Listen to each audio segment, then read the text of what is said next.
Welcome everybody to another episode on the finished article, All Things Sky Blues. Hope everyone's well this evening. We're back. I know it's been a while. I know everyone hasn't caught up with us, but we're back to review the Derby County game over the weekend, and I'm gonna bring my main man on, Rich. Here we go. Hi, mate. How you doing, mate? How are things? Yeah, not bad, mate. How are you? Yeah, pretty good. Just had pizza for tea, so Nice. So, you managed to get over the pizza place. yeah, I sacrificed having bacon on it tonight just so I could come on the podcast a bit quicker. So good, mate. We love to see it, mate. We love to see it. So, guys, as mentioned, we're covering the Derby County review, which Rich was at. I know that a few other guys were at the game. I'm not sure if they joined, but I've sent the invite out, so you never know. But without further ado, let's get into it. Go for it, Rich. What are your thoughts on the game? That was a bit disappointing, wasn't it? First half, we controlled the half without being that. We weren't particularly great, but we were in control. Brilliant penalty by Matty Godden to put us 1-0 ahead. And then the second half, I just don't think we were at the races, to be honest. I think Derby came back into the game. And when they got their equaliser, to be honest, at that point, I thought there was only one side that was going to win it. I think Matt Robbins put it down to tiredness, which is perhaps something in that. But yeah, it was a disappointing second half. Overall, draw, a fair result, I think. Well, considering they played Blackburn, Preston in the space of 2-3 days, then they had Derby. Yeah, Okay, Derby had an extra day's rest to us. Yeah. And Well, you've got to remember, I had in the first half we pretty much dominated them, and the only difference is we just couldn't score more than one goal. that was it. The first half we weren't ruthless enough. We were in control, but we weren't ruthless, and Yeah. obviously only got the one goal. Yes, you got to remember though, Derby, they're bottom of the league on paper, but they're not really bottom of the league. They're mid-table, really. But They haven't won many. They haven't lost many either. They've had a lot of draws. So no, I agree. But I want to ask you a question. So I was just I wanted to let the hype die down before I commented on what I thought the performance. So I mean, just looking at the league table now, if I bring it up, 1 second. Here we go. So I'm gonna bring this up now for everybody to have a look at, because myself and Ricky are going to talk through this. So without further ado, let's do this.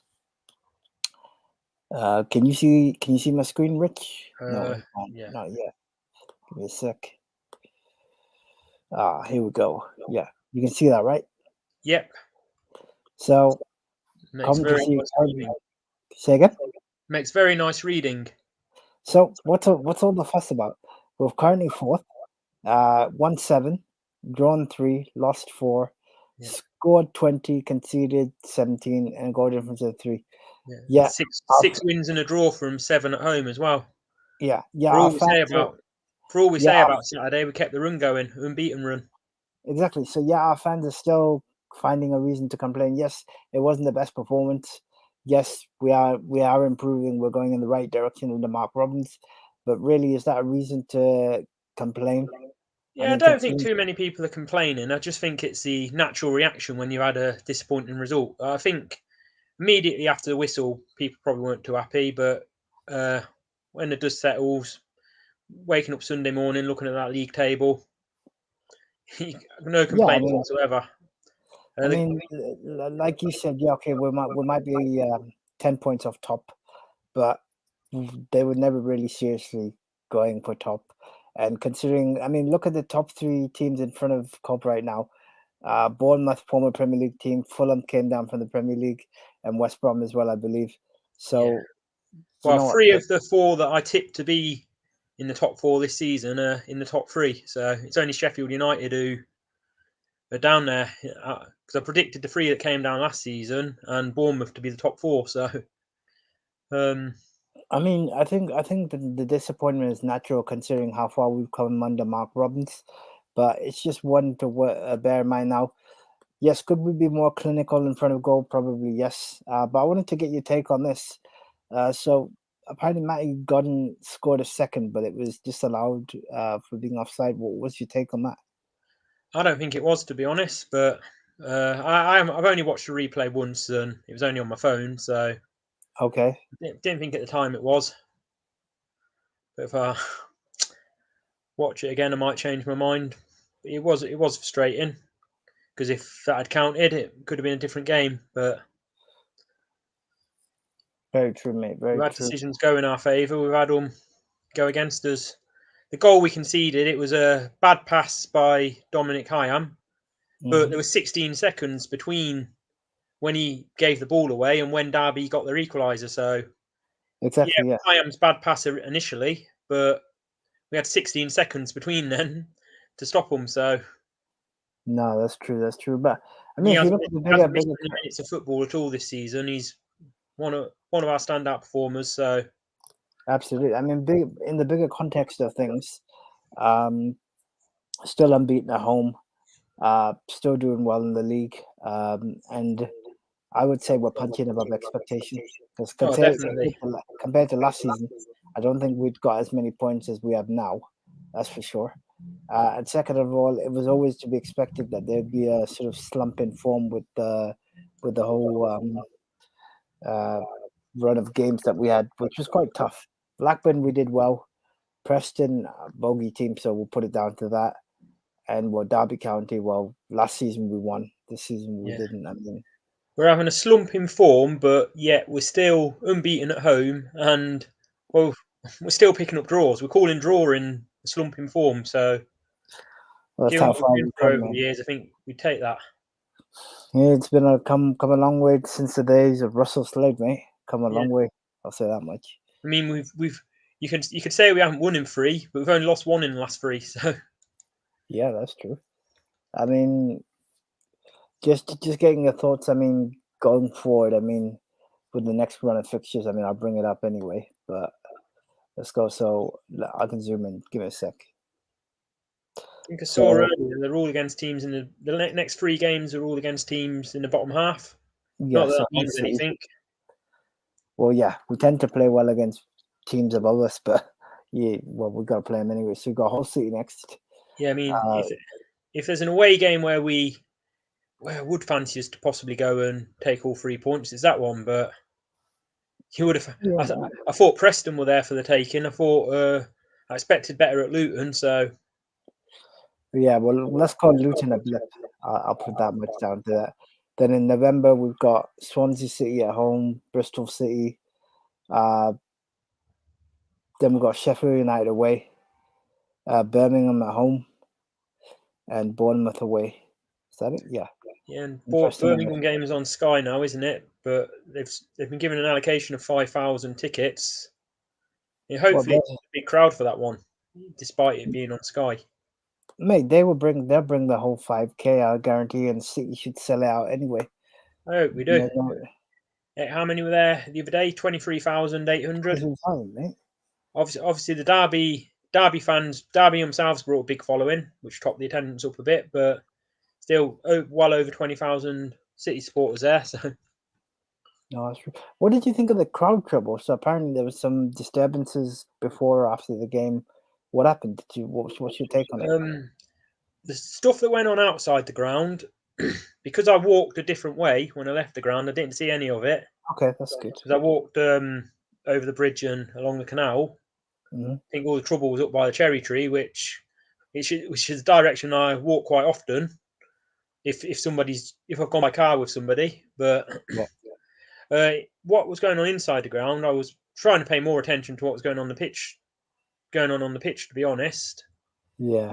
I did see the Jimmy Hill flag being tampered with, and I've read since there's some damage was done to the George Curtis flag. I don't know too much about that, and I did see that fan run past the line of police and chin the Derby fan. Yeah, it's not what we want to be seen inside the stadium.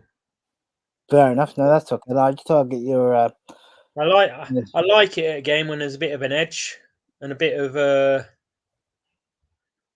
when there's a bit of an edge between. I don't want to go to football and fans to be hugging and kissing each other and that hugging and kissing the opposition fans, but at the same time, you don't want that sort of behaviour going on inside the stadium either. No, very true, mate. I mean, I thought generally when I've looked back at it and had time to take the result in, a fair result. Like you said, they probably just shaded it in the second half. So fair enough. We'll give Ben Robbins the benefit of doubt. On the whole, I thought the Derby fans were excellent. Brought a big following, and I think the team did proud as well with the performance they put in. Mate, it's not really the fans. It's one or two idiots to spoil it for everyone. Yeah, it's complicated. Is it idiots on both sides? Well, yeah, it's true. I heard that literally there was a Cop fan that literally legged it over to the Derby County side and started kicking off her. Yeah. Well, that's all over the video. That's on YouTube. And the police just stood there and watched him do it. Yeah, I saw that. I was like, what? He'd already gone past the line of police, so technically they could have. They had enough reason to be allowed to grab him. No, that is true. Then, yeah, well, but, it's unfortunate, but yeah, no, that's right. I know we were covering the Derby game, Rich, but I thought I'd get your take on this as well. So got Hull City on Saturday. Any thoughts? I've can't remember the last time we played Hull City. Yeah, it's potentially 3 points. It's one of these games that could go either way. Depends which City we see if we put our chances away. So I think Godden being back is helpful. Hopefully this time his penalty he won't get done by the FA and banned for another 2 games. Nah, that was a definite penalty. That was. Yeah. Was Gokres out injured then or something? What's the situation with him? No, I know he got substituted. He picked up that knock at Blackburn, didn't he? And in both games since he's been substituted, but so maybe he's carrying something, carrying a knock. But Godden's always been our penalty taker. He's never missed one for us, and every time we get one now, I'm thinking, oh, he's due to miss one. But then when he does take them, one of the best penalty takers I've ever seen. No, that's true, mate. Smashed it the other day. He did indeed. I mean, hopefully Gokres will be back on form very soon. It's probably since the international break, he's had a bit of a quiet period. But I thought he played well at Blackburn. He just didn't score, but it was his work that made the second goal. Yeah, it was. That was a good goal, actually. Although it was funny, it came up with the keeper and bounced in. I couldn't believe it. I was laughing my head off. Jokes. So yeah, Hull City next on Saturday. Let's hope Robbins has got the boys recharged for that. But Rich, what you saw? I got the new away shirt. I mean, what are your thoughts on that? Yeah, I think I'm going to be getting it myself. Well, the third kit, you mean, or? Yeah, the third kit. Yeah. Yeah, I'm going to buy that third kit. Yeah. I just fancy it. You know, when you see something, and just think, I don't buy every kit. Like this one I'm wearing now is from the League One promotion season. The only 2 I've had since then have been the 2 membership ones I've got through getting my season ticket. But yeah, I did see that and thought, you know what, I'm having that.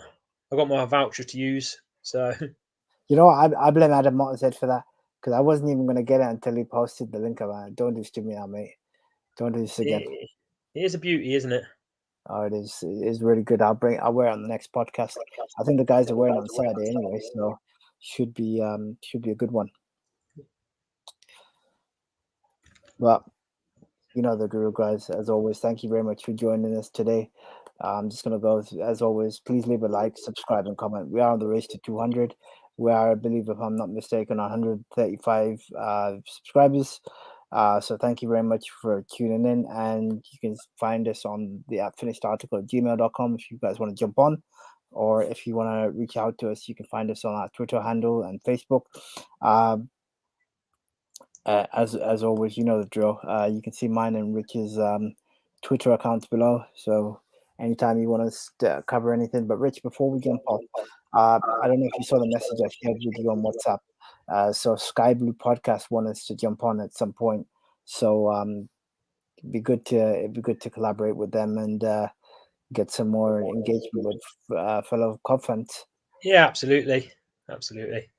Yeah, so I'll work that out with them. I believe they said they can do either Thursday or Sundays. So just let me know what day works best for you, and I'll reach out to them. But I always like talking Coventry City with people. It's absolutely, mate. You know it, mate. Rich is the main man. But as always, guys, thank you very much for tuning in. Stay safe, and until next time, play up okay. Sky Blues. Okay, play up Sky Blues.